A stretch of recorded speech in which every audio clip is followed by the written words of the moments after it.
Bonjour à toutes et à tous. Heureux de vous retrouver. C'est Smart Impact, l'émission des entreprises à impact positif. Voici le sommaire. Mon invité aujourd'hui, c'est Marc Lambec, le président d'ARM Engineering. Avec lui, on va découvrir les carburants du futur et notamment le GH3 essence de synthèse qu'il veut adapter à nos véhicules thermiques et électriques. Le débat de Smart Impact, il portera aussi sur le secteur des transports. C'est le secteur le plus émetteur de gaz à effet de serre en France. La moitié des émissions viennent des véhicules particuliers. On va trouver les moyens de sortir un peu de cette dépendance en quelque sorte. Et puis la start-up éco-responsable du jour, c'est ER et ses chaussures fabriquées à partir de déchets marins. Voilà pour les titres. C'est parti, c'est Smart Impact.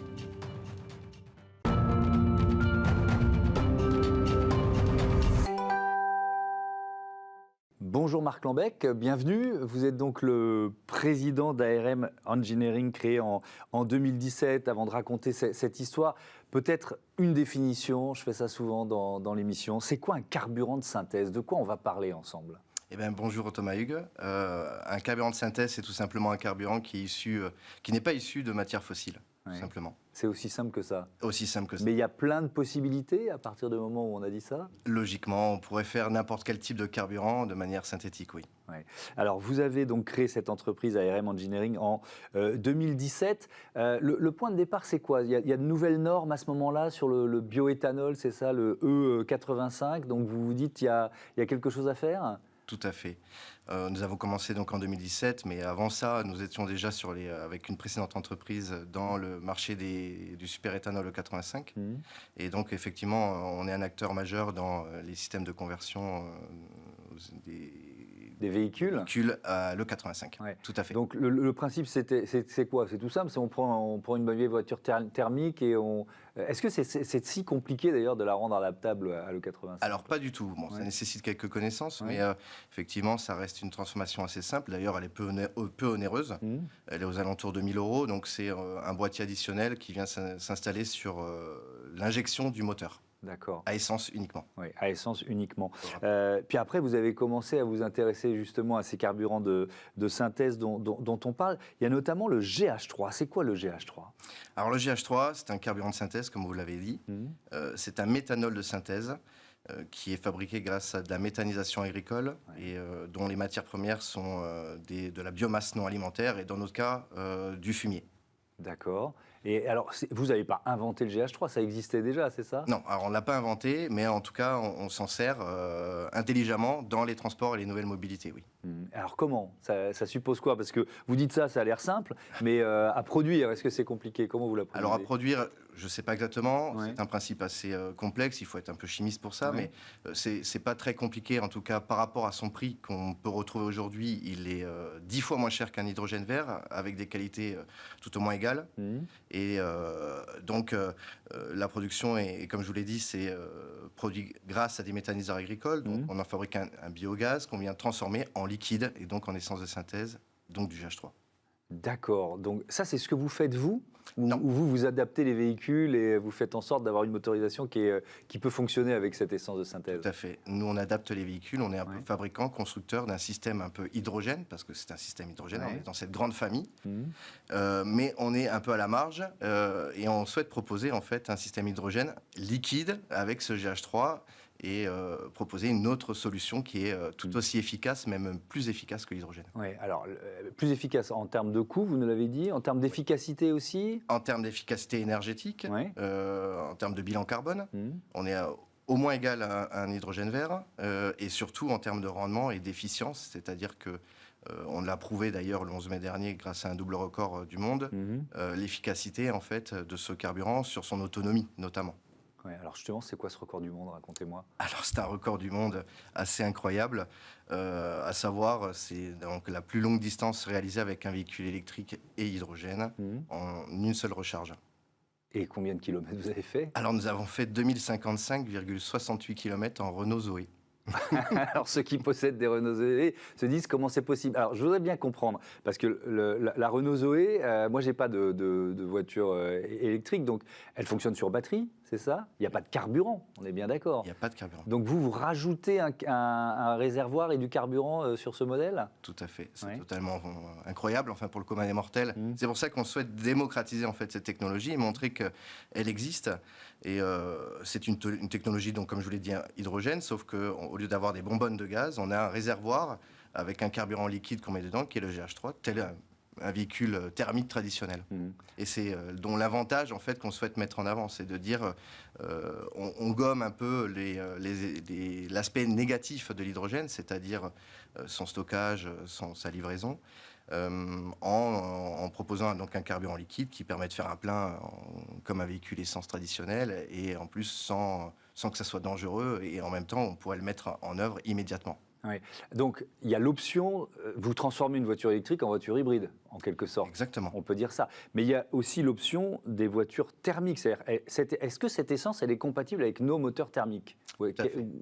Comme ça, sans rien changer? Sans rien changer. Enfin, c'est une installation qui pourrait s'assimiler à une conversion en 85. Hein. Finalement, ça reste ni plus ni moins la même technologie, sauf que il y a des adaptations un peu spécifiques à faire, mais grosso modo, ça reste une conversion assez simple. Bon, malheureusement, depuis la semaine dernière, l'Europe a sonné le glas sur les véhicules thermiques, et donc c'est une technologie qui sera sans doute pas durable sur notre continent, mais sur d'autres continents, ça serait encore envisageable. Parce qu'on considère que cette essence de synthèse, finalement, on est dans une logique de véhicule thermique. On reste dans cette définition-là. On reste dans cette définition, tout à fait, ouais. Ça reste un véhicule thermique avec une nouvelle énergie qui est à ultra bas carbone. Donc cette décision du Parlement européen, là, vous la jugez quoi? Trop radicale? On vient de fermer une porte un peu trop tôt, c'est ça? Alors oui, dans tous les cas, moi personnellement, je pense que détruire, parce que c'est un peu le cas, détruire une solution technologique, ça n'a jamais amené à faire évoluer les développements, l'innovation.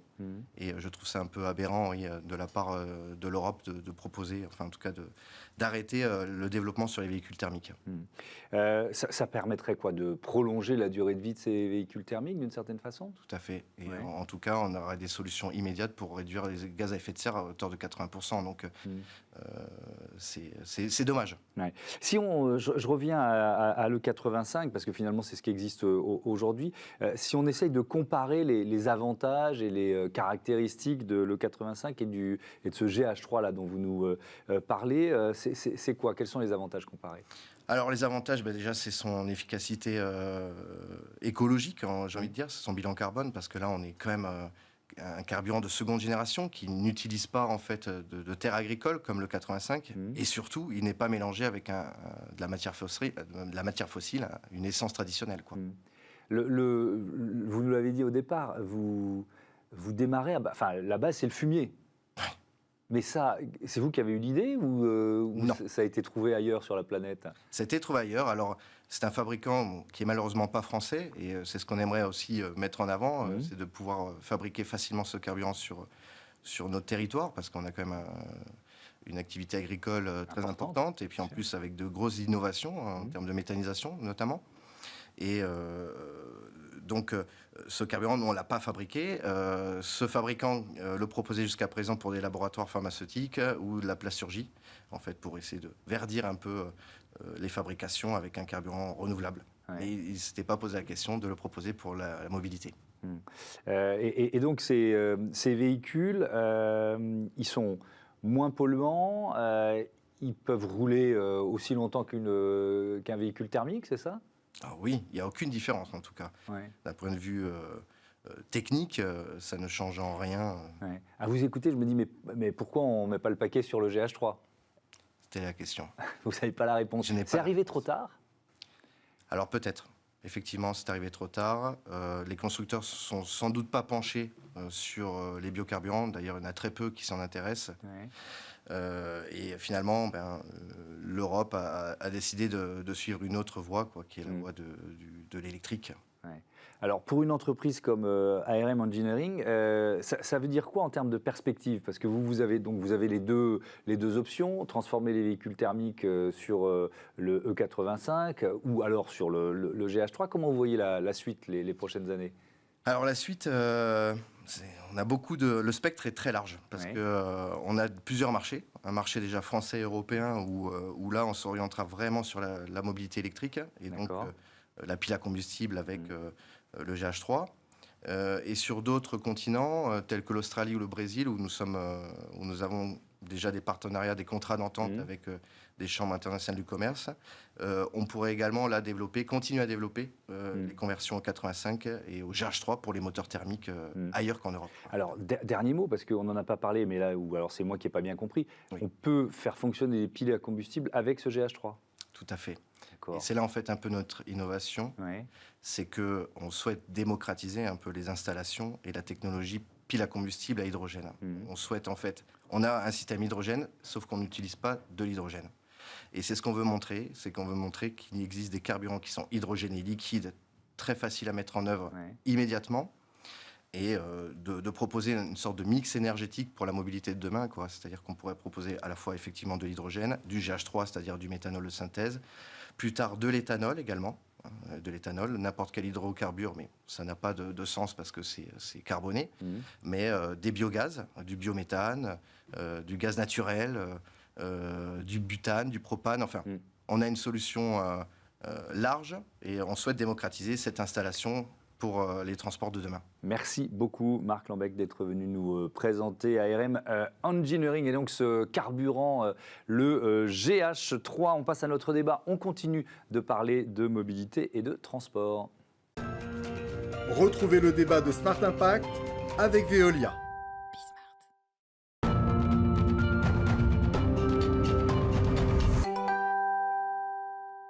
Le débat de ce Smart Impact avec Thomas Matagne, bonjour, vous êtes le président fondateur d'Ecov, bienvenue. Rémi Bastien, bonjour, bienvenue à vous aussi. Bonjour. Vous êtes le président du pôle de compétitivité Next Move, expert automobile. On va présenter vos organisations pour commencer. Ecov, Thomas Matagne, c'est quoi ?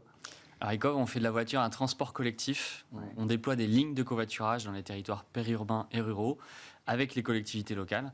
On permet en fait aux gens de partager un trajet, on appelle ça aussi du covoiturage, de manière extrêmement simple et très souple dans ces territoires. Ouais. Mais ça fonctionne un peu comme une ligne de bus, sauf que c'est des voitures particulières qu'on remplit, quoi, en quelque sorte, c'est ça ? Exactement, c'est ça. On exploite les flux de voitures existants. Ouais. C'est à cheval entre du stop, du bus et du covoiturage. Donc on fait des arrêts de covoiturage et depuis ces arrêts, on peut se déplacer plus loin sur la ligne, comme pour une ligne de bus, sauf que c'est en s'appuyant sur les sièges libres qui sont dans les voitures des conducteurs qui passent par là. Rémi Bastien, même question, c'est quoi Next Move ?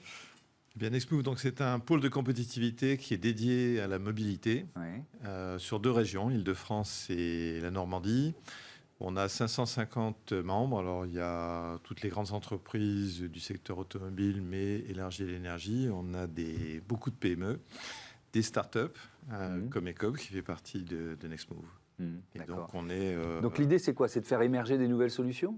Alors voilà, donc ça a été créé au départ ces pôles de compétitivité pour soutenir l'innovation coopérative. On s'est étendu aussi pour promouvoir les nouvelles compétences, donc faire des liens avec les territoires. Mais en fait, on est très centré sur l'innovation.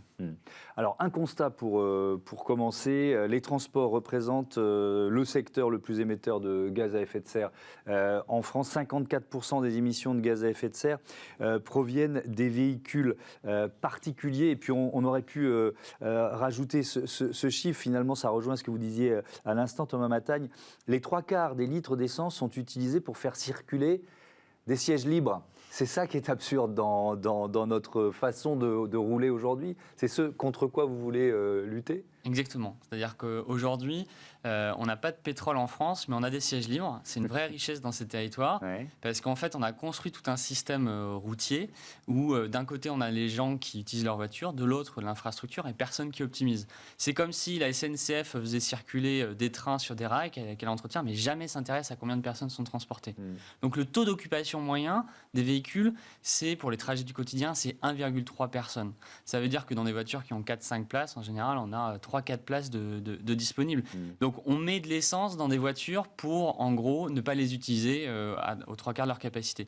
Donc, c'est une richesse. La question, c'est comment est-ce qu'on permet aux gens, à chacun, au quotidien, sans contrainte, de partager ces trajets. Ouais. Ce principe du taux d'occupation, Rémi Bastien, effectivement, c'est quoi? C'est un peu alors, je vais dire un nouveau concept, peut-être pas, mais en tout cas, ça commence à être vraiment intégré par le secteur, par la filière. Peut-être juste une petite précision tout à l'heure. Donc, les transports, c'est 30% des émissions de gaz à effet de serre, et dans ces 30%, la moitié, c'est les voitures particulières. Et alors, également dans cette partie-là, les trajets longs du quotidien, c'est-à-dire les trajets domicile-travail, c'est 60% de ces trajets. Vous voyez bien que pour les loisirs, les gens covoiturent, les gens partent en famille, mais sur ces trajets longs du quotidien, c'est là où on a le taux d'occupation le plus faible. Oui, on part travailler tout seul, quoi. Exactement, exactement. Alors nous, moi le premier. Vous, tous les jours. Vous entre autres. Et donc effectivement, dans notre activité d'innovation sur la mobilité, on a un axe essentiel qui est sur la décarbonation. Et donc il y a un Japonais qui s'appelle Kaya qui a fait une équation qui est intéressante, qui décompose les émissions de CO2 en 4 facteurs. Les 2 premiers sont liés aux véhicules. Donc c'est par exemple l'intensité carbone de l'énergie utilisée. La personne qui est passée avant parlait d'hydrogène, ça peut être Le deuxième facteur, c'est l'efficacité énergétique de la voiture. Un Hummer est moins bien qu'une Zoé, par exemple. Et puis alors, les 2 autres facteurs sont sur l'usage. Le troisième, c'est sur le taux d'occupation. Plus le taux d'occupation est élevé, moins il faut de véhicules pour transporter les gens. Et le dernier, c'est sur les distances parcourues. Le télétravail est un moyen de réduire les trajets quotidiens, mais il y a d'autres initiatives. Et donc, notre pôle considère en fait ces 4 facteurs et soutient les différentes initiatives qui permettent de réduire le CO2 à la fin, et non pas d'être uniquement braqué sur l'axe technologique.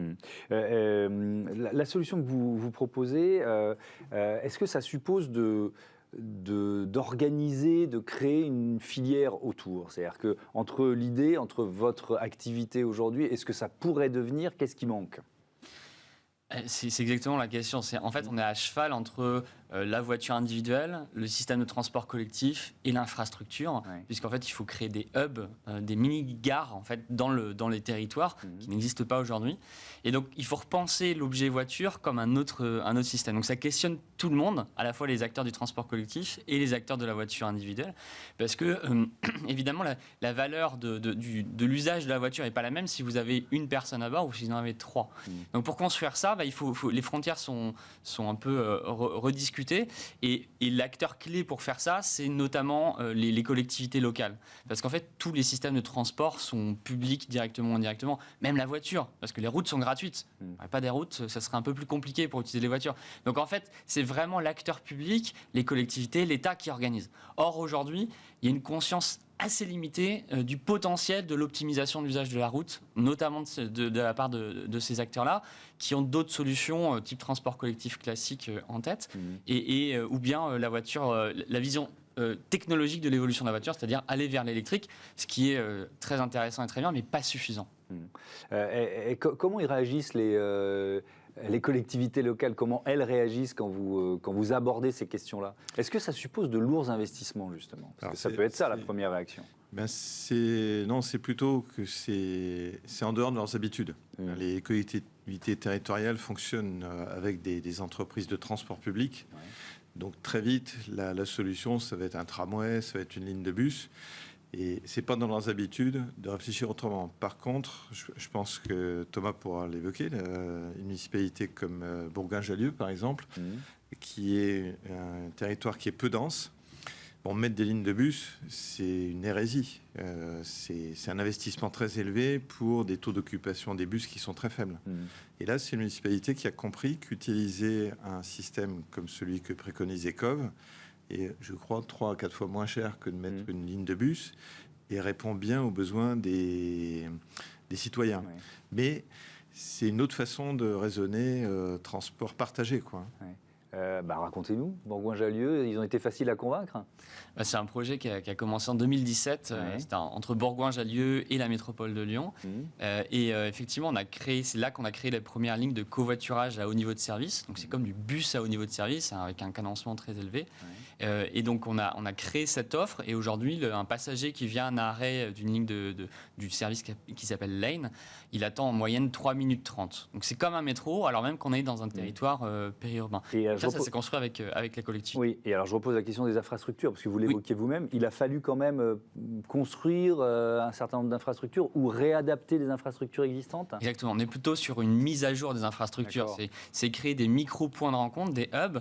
Et penser ce qui se passe avant-après, comment est-ce que la personne vient, est-ce qu'elle peut se garer, comment le conducteur va pouvoir s'arrêter sans que ce soit un problème de sécurité routière, etc. Donc ça, il faut le penser. Donc il y a un peu d'adaptation, c'est pas juste du logiciel. On ne résoudra pas tous les problèmes de mobilité juste avec du software et de la data dans le cloud. C'est assez concret la mobilité. Mais c'est beaucoup moins cher que de créer une nouvelle infrastructure. Donc en fait, on est à cheval entre quelque chose qui est très conventionnel et qui peut être très cher et quelque chose qui est purement logiciel, qui paraît peu cher, mais en fait qui nécessite d'être implémenté dans le territoire. Il y a beaucoup de Bourgoin-Jallieu en France, c'est-à-dire il y a beaucoup de municipalités qui sont dans la même problématique. En fait, dans les centres-villes, la voiture n'a pas trop sa place et les transports collectifs sont très performants, mais dès que la densité est un peu trop faible, ça ne marche plus très bien. Et donc c'est plus performant ni techniquement, ni écologiquement, ni économiquement. Donc là, il faut trouver d'autres solutions et c'est là que la voiture est. Et il faut se souvenir que 80% des kilomètres parcourus par les Français le sont en voiture. Donc la mobilité, voiture individuelle, mobilité est complètement dimensionnée par le système voiture.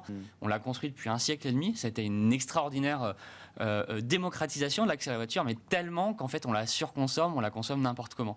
Donc là maintenant on est au XXe siècle. Enfin, au XXe siècle on a construit les infrastructures et le système. Au XXIe on va l'optimiser. Rémi Bastien, c'est aussi une réponse, c'est ce que vous dites, à tous ces Français qui n'ont pas d'autre choix que de prendre leur voiture. Il ne faut jamais l'oublier, parce que nous on réfléchit beaucoup à des solutions qui sont parfois très urbaines, mais il y a effectivement une immense majorité de Français qui n'ont pas d'autre choix que de prendre leur voiture. Exactement. Et alors, pour revenir un peu à ce que je disais avant sur le taux d'occupation, je pense que pour la plupart des citoyens, remplir la voiture pour aller en vacances ou aller au spectacle, ça, c'est assez naturel. La même démarche pour aller travailler, aujourd'hui, ça n'est pas, c'est pas dans les habitudes. Donc il faut.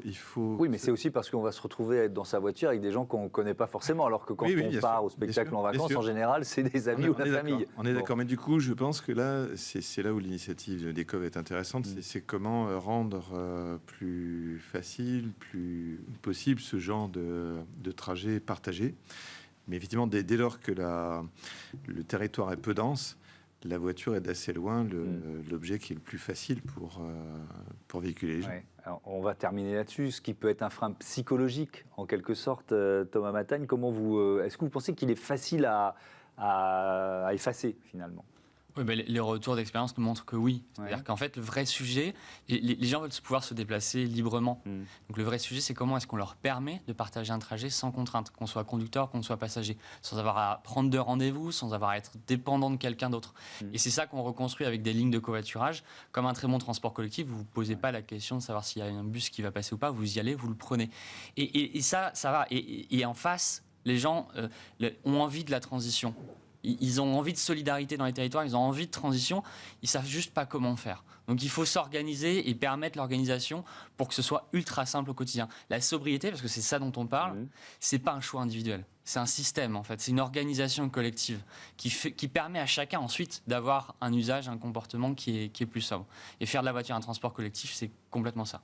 Merci beaucoup à tous les deux, c'était passionnant. Merci d'être venus présenter ces solutions d'aujourd'hui et du futur. C'est l'heure de notre rubrique consacrée aux startups.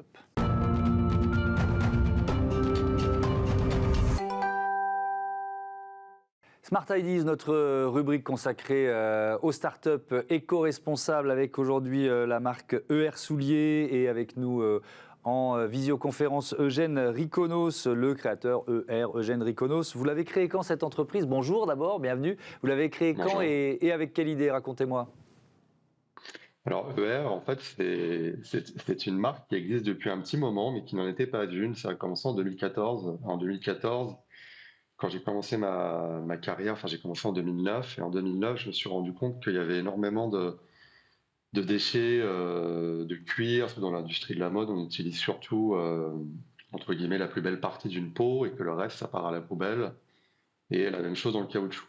Et à l'époque, ER, c'était l'idée de dire, bon, je vais essayer de récupérer tous mes toutes mes chutes pour en faire une ligne. Et aux États-Unis, ER, ça veut dire urgence. On dit I go to the ER. Donc je me suis dit, bon, on va faire une ligne qui utilise toutes ces chutes. Et c'est une ligne qui n'a pas duré et qui aujourd'hui se lance officiellement en 2022. Oui, avec une ligne effectivement à base de déchets marins, c'est ça et expliquez-moi quelle est votre matière première en quelque sorte. Alors tout d'abord, il faut savoir qu'en fait, moi déjà j'ai grandi au bord de l'océan, j'ai grandi à La Rochelle et j'ai été consultant pour énormément de marques de chaussures, de comme on appelle aujourd'hui des NVB, Digital Native Brand, de baskets circulaires. Je citerai les noms, mais la plupart des baskets circulaires françaises qu'on connaît, j'ai été leur designer. Et je me suis rendu compte qu'au final, dans l'industrie de la mode, on parlait beaucoup de circularité, d'un mot qu'on déteste, qu'on va appeler le terme sustainable, et qu'on parlait de substitution de cuir, de recyclage. Mais en fait, on n'avait aucune idée d'où venaient vraiment les matières recyclées. Il y avait beaucoup de marques qui parlaient de recyclage de plastique, mais qu'en fait c'était un plastique qui venait du Bangladesh, qui ensuite est arrivé en Europe pour être fabriqué en Europe, donc il y avait une consommation carbone énorme. Et en l'occurrence, moi j'ai grandi à La Rochelle, au bord de l'océan, et en face de chez moi, des déchets marins, il y en a. Donc l'idée est venue de faire un constat. Donc le constat, c'est beaucoup de filets de pêche qui sont pas valorisés. Donc des filets de pêche non valorisés, ça veut dire qu'ils sont malheureusement parfois jetés. Et également beaucoup de coproduits de la mer qui ne sont pas valorisés. Donc ce qu'on va appeler coproduits, ça peut être par exemple la conchiculture, les huîtres, ou également les divers coquilles des fruits de mer. Et on peut aussi trouver des algues toxiques.